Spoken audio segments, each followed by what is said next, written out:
नमस्कार,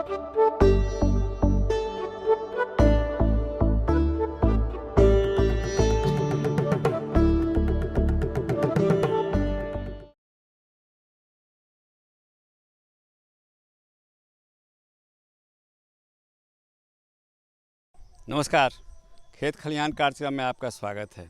किसान भाइयों, आम को फलों का राजा कहा जाता है, उसी तरह से लीची को फलों की रानी कहते हैं।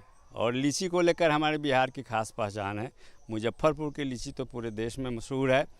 और लीची की खेती से जो किसानों को आमदनी हो रही है उसको बढ़ाने के लिए लीची अनुसंधान केंद्र जो है भारत सरकार का, राष्ट्रीय लीची अनुसंधान केंद्र, वो हमेशा प्रयासरत रहा है और अनेक तरह का मार्गदर्शन जो है हमारे किसानों को समय समय पर मिलता रहा है। हमारे में साथ में है डॉक्टर SD पांडे जी, जो हमें जानकारी देंगे अभी लीची की पैदावार अच्छी लेने के लिए अभी फल तोड़ाई के उपरांत हम क्या क्या कर सकते हैं अपने बाग में। राष्ट्रीय लीची अनुसंधान केंद्र के निदेशक हैं, आपका स्वागत है। सबसे पहले तो हम सर आपसे ये जानना चाहते हैं कि जब से लीची अनुसंधान केंद्र यहाँ आया, निश्चित रूप से किसानों को बहुत लाभ हुआ है। अब बात हो रही है कि इसका विस्तार जो है, खेती का विस्तार कैसे किया जाए। तो उत्तर बिहार में तो लगभग हर ज़िले में होती है, मुजफ्फरपुर में थोड़ा ज़्यादा है, मेसी की लीची भी मशहूर है। बिहार, दक्षिण बिहार और बिहार से बाहर लीची की खेती के विस्तार के लिए आपका अनुसंधान केंद्र क्या कर रहा है और कैसे उसको आप प्रोत्साहन दे रहे हैं? देखिए, जो जहाँ तक लीची के विस्तार की बात है कि हम बिहार के अंदर कहाँ कहाँ विस्तार की संभावना है और देश के बाहर कहाँ कहाँ विस्तार की संभावना है, तो पहले हम बिहार की बात कर लें। जैसे आपने कहा दक्षिणी बिहार, जो लीची की खेती है या लीची का उत्पादन है, यह बहुत ही ज़मीन और जलवायु दो चीज़ के लिए बहुत ही एग्जैक्ट रिक्वायरमेंट होती है। बहुत ही एकदम स्पेसिफिक, विशेष रूप से जो वो होती है जलवायु की आवश्यकता या मिट्टी की आवश्यकता, उसी में इसका फलन अच्छी होती है। अब जैसे हमारा दक्षिण बिहार है, दक्षिण बिहार में एक तो ज़मीन इसके माकूल नहीं है, दूसरा क्या है कि जलवायु जो बहुत हार्श क्लाइमेट का मतलब जैसे आप इस साल भी देखे होंगे 44 डिग्री 45 डिग्री ड्राई टेम्परेचर जो है वो गर्मी के मौसम में चला जाता है। तो उसमें क्या होता है कि लीची ऐसा नहीं कि सर्वाइव नहीं करेगी, सर्वाइव करेगी, ग्रोथ भी हो सकती है। फलन आने के टाइम पर जो है वो समस्याएं उत्पन्न होती हैं। तो उसमें क्या होता है, फलों का फटना, फलों का गिरना। अब जैसे इस साल भी मार्च महीने में हमारा टेम्परेचर 40 डिग्री तक चला गया, जो 31-32 डिग्री होना चाहिए, जो लीची के लिए बहुत ही अनुकूल है।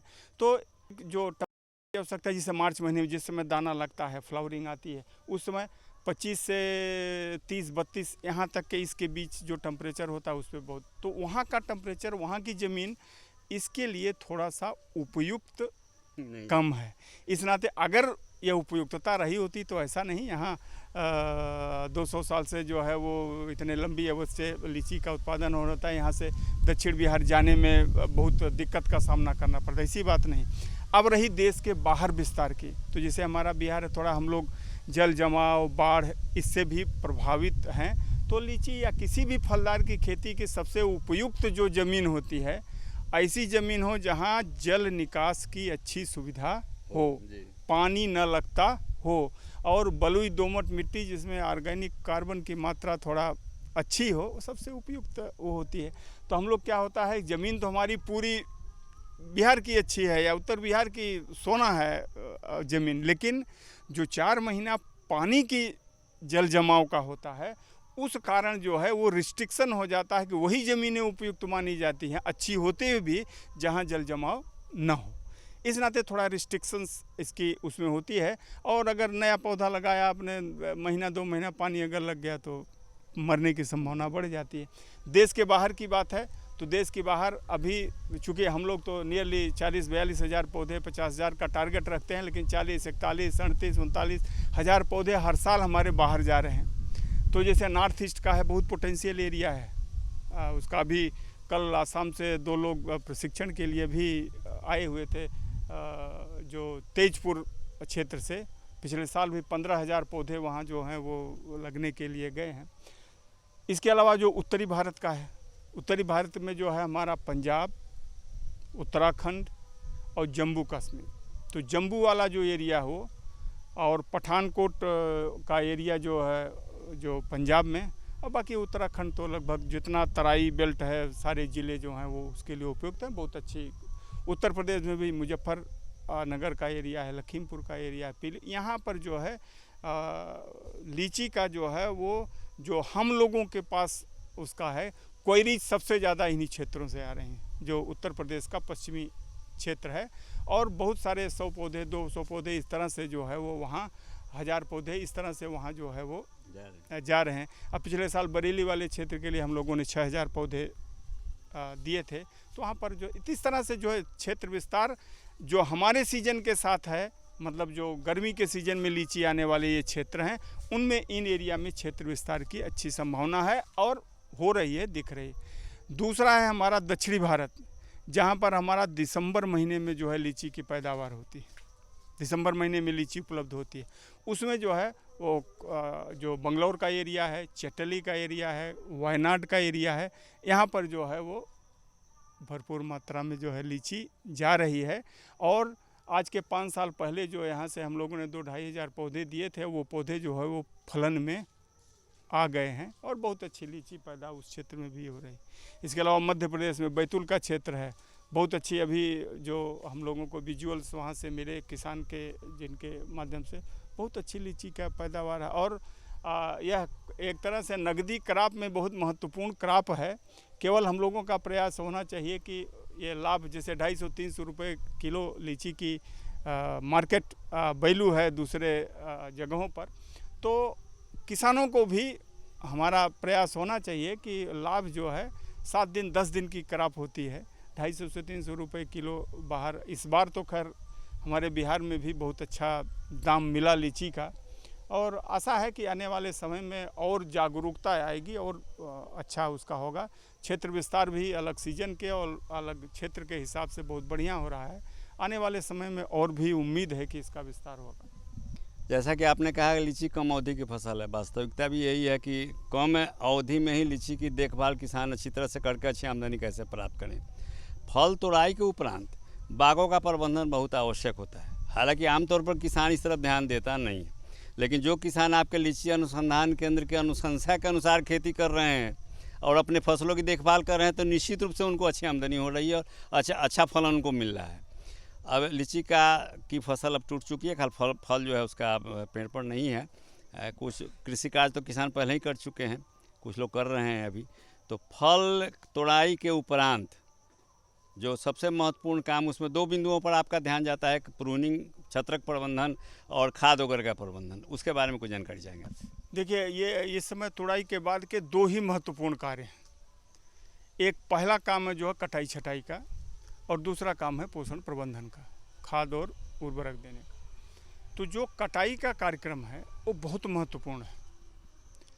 कटाई का कार्यक्रम मतलब प्रूनिंग का, छटाई जिसको बोलते हैं, छटाई थोड़ा हो, जैसा कि आप विजुअल में देख भी रहे हैं, हम जहाँ खड़े हैं ये भी प्रूनिंग इसकी हो चुकी है, लीची का बगीचा है। तो हमारा जो प्रूनिंग का कार्यक्रम है यह जितना जल्दी हो सके उतना जल्दी समाप्त करना चाहिए, क्योंकि कटाई छटाई के बाद जो प्रोरोह नए कल से निकलते हैं, अगली साल का भविष्य उन्हीं से तय होता है। जितना हम विलम्ब करेंगे उतनी हमारी जो उनके बढ़ोतरी का समय है वो डिले हो। तो जैसे देखिए, हमारा करीब 20 दिन पहले ये बगीचे का प्रूनिंग हो चुकी है। अब 20 दिन आपको कहीं भी नए प्रोरोह टाइप रहेंगे, सब वो देखिए 1 महीने पुराने हो चुके हैं, इनको 1 महीने का पूरा टाइम अब प्राप्त हो चुका है।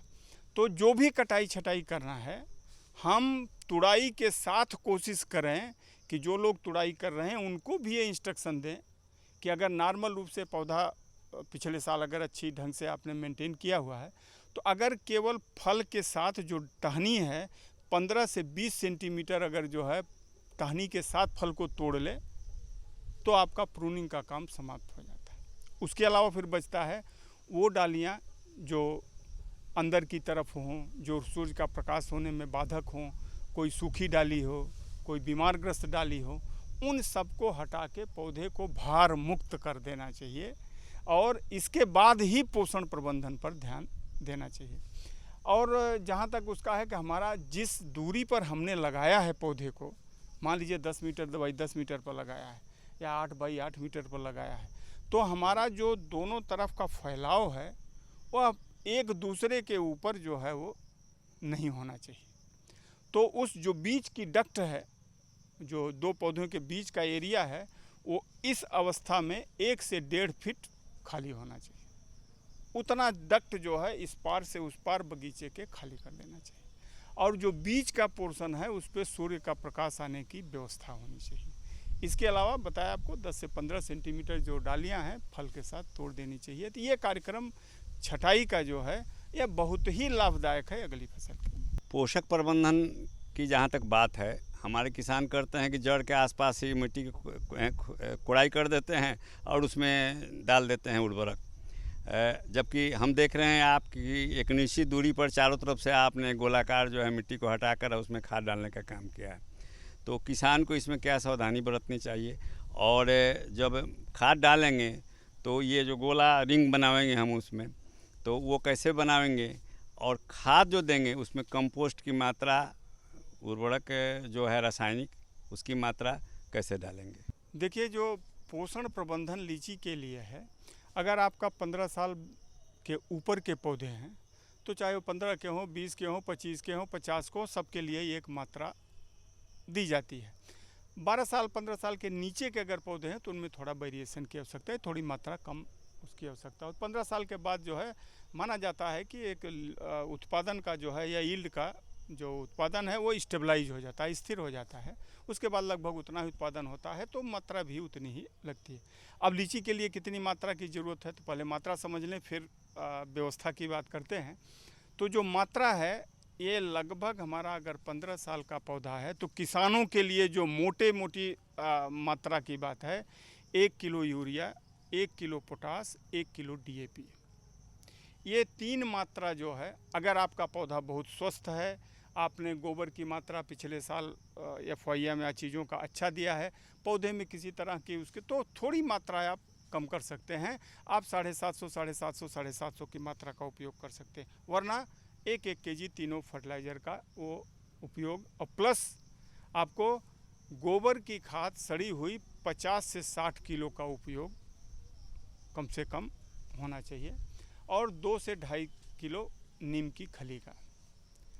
ये जो है मात्रा संस्तुत मात्रा है, रिकमेंडेड डोज ऑफ फर्टिलाइज़र हैं, जिनका लीची के लिए सदुपयोग जो है वो होता है। पौधे को इतनी आवश्यकता होती है, इनसे उनकी रिक्वायरमेंट पूरी होती है। अगर जड़ के साथ आप बोरान या जिंक देना चाहते हैं तो उनका 200 ग्राम का उपयोग इसी के साथ आप कर सकते हैं, तो पौधे की एक रिक्वायरमेंट पूरी हो जाती है। अब इसको जो देने का तरीका है, तो जो देने का तरीका, मैं यह मात्रा जो बता रहा हूँ ये केवल इसी सीजन के लिए है, और नहीं तो जितनी मात्रा, ये लगभग 1.5 किलो यूरिया की मात्रा होती है, एक DAP तो 1 किलो ही रहती है, पोटास की मात्रा थोड़ा बढ़ जाती है, वो जो इसी का 1/3 मतलब 300-350 ग्राम मात्रा जब अगली साल फल लगेगा तब आवश्यकता होती है यूरिया और पोटास की। तो ये जो देने का तरीका होता है, जैसे आपने प्रश्न किया कि ये नाली बना के ही क्यों देते हैं, इतना दूरी पर क्यों देते हैं, तो जो ये पौधा है, जो 15 साल 20 साल का पौधा होता है, ये पौधे के जो भोजन ग्रहण करने वाली जड़ें होती हैं, जो ज़मीन से शोषित करती हैं, उनकी कंसंट्रेशन जो है, जहाँ ये पौधे का ये बाहरी क्षेत्र है, यहाँ के आसपास इसका होता है। तो आप देखिए लगभग हमारा वहाँ तक है, तो हम 50 से 60 सेंटीमीटर छत्र का जहाँ तक है, वहाँ से 2 फीट करीब अंदर, 1 मीटर, 2 फीट से 60 सेंटीमीटर से 1 मीटर अंदर वो नाली बनाते हैं। नाली जो है वो 15 सेंटीमीटर गहरी होनी चाहिए, 15 से 20 सेंटीमीटर। उसी में जो है इसको जो है वो सारी फर्टिलाइज़र को पहले गोबर की खाद दे दिया, बर्मी कंपोस्ट या नीम की खली, अगर गोबर की खाद नहीं है, बर्मी कंपोस्ट अगर आपके पास उपलब्ध है तो लगभग 10 से 12 किलो जो है वो बर्मी कंपोस्ट जो है उसका उपयोग कर लें नीम की खली के साथ, और उसके साथ जो है ये फर्टिलाइज़र की मात्रा करके अच्छी नमी की मात्रा में, मिट्टी का कलर ये होना चाहिए जो आप देख रहे हैं, इस कलर में पर्याप्त नमी, एकदम ज़मीन जो है वो सेचुरेटेड है, फुल नमी है इसकी, इस स्थिति में आपको खाद दे देना है, फर्टिलाइज़र दे देना। ये क्या होता है, इस नमी पर फर्टिलाइज़र जो आप दे रहे हैं उसका शोषण जो है वो ज़मीन से जड़ों के माध्यम से हो जाता है। अब अगर इस खाद को आप तने के नज़दीक देंगे तो तने के नज़दीक देने से क्या होगा, वहाँ मोटी मोटी जड़ें होती हैं, वो सपोर्ट के लिए होती हैं, पौधे को खड़ा करने के लिए होती हैं। वो पौधे जो हैं इस तत्व को ग्रहण करने के लिए सक्षम नहीं हैं। इस नाते हमको फर्टिलाइज़र का उपयोग वहाँ करना चाहिए जहाँ हमारा मैक्सिमम उपयोग हो सके। और इस फर्टिलाइज़र को या इस उर्वरक को देने को सही समय पर देने का लाभ यह होता है कि जो हमारे नए प्ररोह निकलते हैं उनकी ग्रोथ जितनी होनी चाहिए उतनी हो जाती है। अगर फर्टिलाइज़र का उपयोग सही हम जगह पर नहीं कर रहे हैं तो जो हमारा 25 से 30 सेंटीमीटर बढ़ना चाहिए और 10 से 15 सेंटीमीटर बढ़ोतरी होती है। जितना बढ़िया यहाँ का इस समय का वो होगा, बढ़ोतरी होगी, अगले साल का भविष्य उतना अच्छा होगा। हम जिस बाग में खड़े हैं देख रहे हैं कि इस बाग का जीर्णोद्धार हुआ है। बहुत से हमारे ऐसे किसान हैं जिनके वृक्ष काफ़ी पुराने पड़ चुके हैं, उत्पादन कम मिल रहा है उनको। और आपके यहाँ की जो ये तकनीक है उसमें देख रहे हैं कि फिर ये नया पेड़ हो गया। तो पुराने बागों का जीर्णोद्धार से क्या लाभ है और किसान इसको कैसे करेंगे, और मार्गदर्शन अगर आपसे लेना चाहें आपके केंद्र पर आकर तो कैसे उनकी सहायता होगी? जनरली हम लोग तो सामान्य रूप से ये प्रशिक्षण चाहे बिहार सरकार के माध्यम से हो, चाहे आत्मा के माध्यम से हो, चाहे बागवानी बोर्ड के माध्यम से हो, चाहे संस्थान के माध्यम से हो, हम लोग जो भी तकनीक हमारे पास विकसित है उनका प्रचार प्रसार तो करते हैं प्रशिक्षण के माध्यमों से, दूरदर्शन के माध्यम से, पेपर के माध्यम से। लेकिन जो लोग यहाँ आके भी अपने खुद उससे बहुत ही स्वागत है कि वो आएँ और इसको सीखें और जहाँ आवश्यकता है वहाँ उपयोग करें। और जीर्णोद्धार निश्चित रूप से आने वाले समय की आवश्यकता है। बिहार में अगर उत्पादन और उत्पादकता को बढ़ाना या वर्तमान स्तर पर कम से कम स्थापित रखना, उसके लिए आने वाले समय के लिए ये दो चीज़ें बहुत ही आवश्यक हैं: कनापी मैनेजमेंट, छत्रक प्रवर्धन और जीर्णोद्धार। बगीचे हमारे दिन प्रतिदिन पुराने हो रहे हैं। जो 50 साल के थे, 20 साल, मुझे 16-17 साल रहते हो गया, अब वो 70 साल 72 साल के पौधे हैं, उनकी उत्पादन क्षमता धीरे धीरे बढ़ने। उन पौधों के लिए जीर्णोद्धार निश्चित रूप से आने वाले समय की आवश्यकता है। और लोगों को इसके ऊपर जितना हम लोगों से जो उसका है तकनीकी ज्ञान, हम लोग पूर्णतया उसको एक्सटेंड करने के लिए तैयार हैं। और जो लोग भी आना चाहते हैं, ये हमारा एक डिमॉन्स्ट्रेशन है, ये 5 साल पुराना है। 5 साल में हमारा जो है इस समय जो है करीब 70 से 75 से 80 किलो हमारा उत्पादन इसका हो रहा है।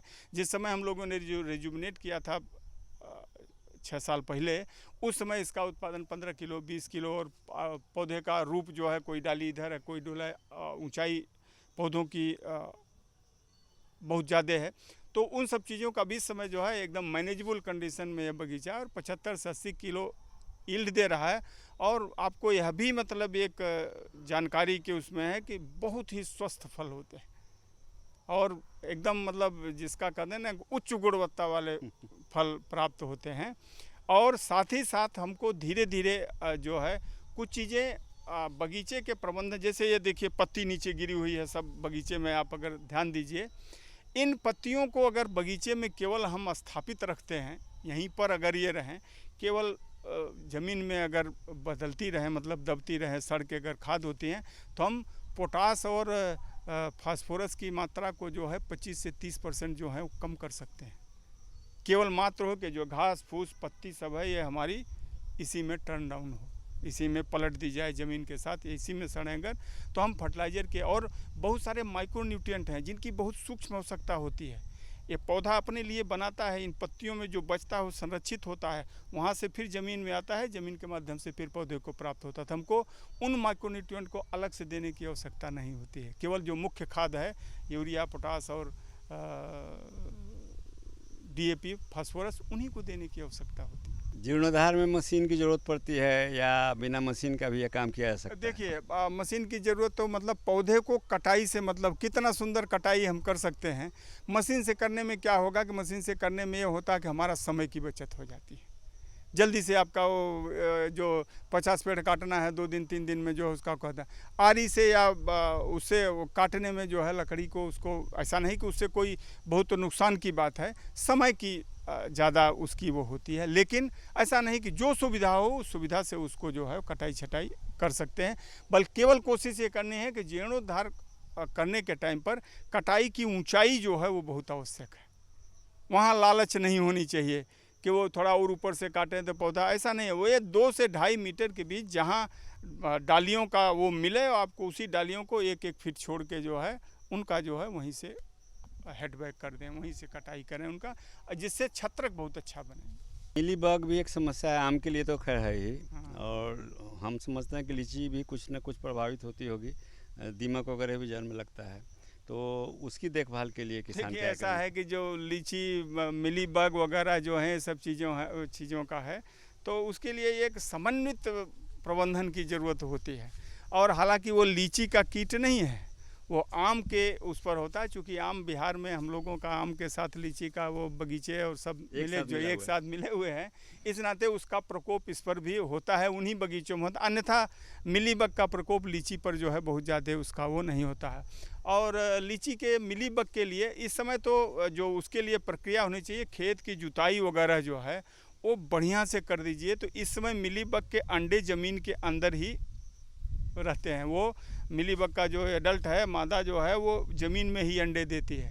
तो अभी जो है, अभी की स्थिति में बगीचे की जो गर्मी का टाइम है, 15 दिन पहले हुआ होता तो और बढ़िया उसकी व्यवस्था है।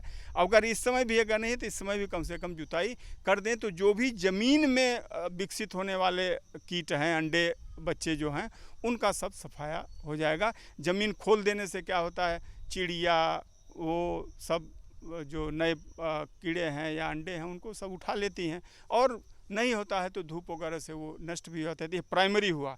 इसके बाद इसका दूसरा जो शुरू होता है वो वो नवंबर महीने से, जहाँ से ये अंडे वगैरह जो है फूट के धीरे धीरे जो है उसमें फिर जो है वो उस पर चढ़ना शुरू करते हैं। अभी तो मादा वो नीचे ज़मीन में रहेगी, अंडे देगी चीज़ें, ये फिर देखते हैं ना कि आप ज़मीन में तने से ही छोटे छोटे कीट जो है चढ़ना शुरू करते हैं। फिर जब वो छोटे कीट अगली साल जब वो फरवरी मार्च का टाइम आएगा, तब पेड़ पर जो है छोटे छोटे कीट जो है दिखाई देंगे। इसके बाद वही सफ़ेद जो है, तो मेजर जो मैनेजमेंट शुरू होता है फिर अगला नवंबर से शुरू उसका वो होगा। बीमारी के प्रति और कीड़ों के प्रति भी संवेदनशील है लीची का पौधा। थोड़े दिन का पौधा होता है, फसल होती है। इधर देखा गया है ये कि बहुत बड़े पैमाने पर लीची के जो फल होते हैं उनमें या तो कीड़े लगते हैं या बर्बाद हो जाता है, और ड्रॉपिंग की समस्या भी रहती है, चूने की समस्या भी रहती है। अभी से किसान को कुछ ध्यान देने की ज़रूरत है। देखिए अभी तो जो मैंने बताया आपको, इसके समय समय पर आवश्यकता होती है जी।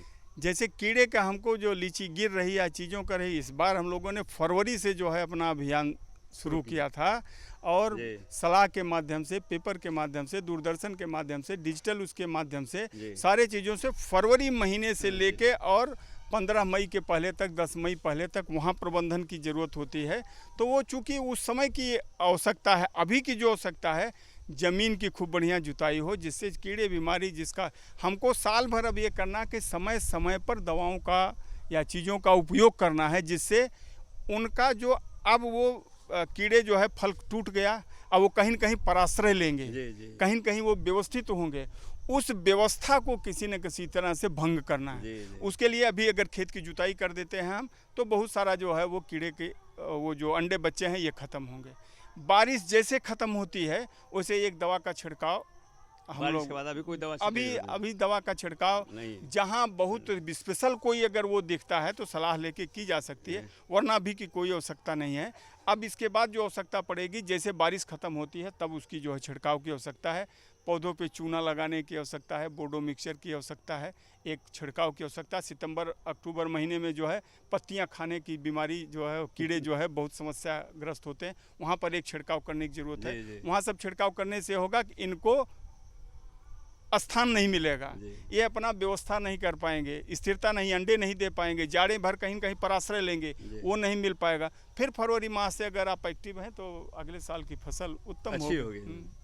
अभी सर आज़ादी का जो ये अमृत महोत्सव मनाया जा रहा है तो पूरे देश में है, आपका राष्ट्रीय लीची अनुसंधान केंद्र के द्वारा भी इसमें सहयोग मिल रहा है, आप लोग भी इसमें लगे हुए हैं, तो इसमें क्या किया जा रहा है उसके बारे में कुछ जानकारी? देखिए ये एक बहुत अच्छा प्रोग्राम है भारत सरकार का, जो आज़ादी का अमृत महोत्सव का, और आप लोगों का भी वो है कि ये कार्यक्रम जो है हम लोगों के इस महोत्सव के उस पे लीची के बारे में भी आयोजित हो रहा है।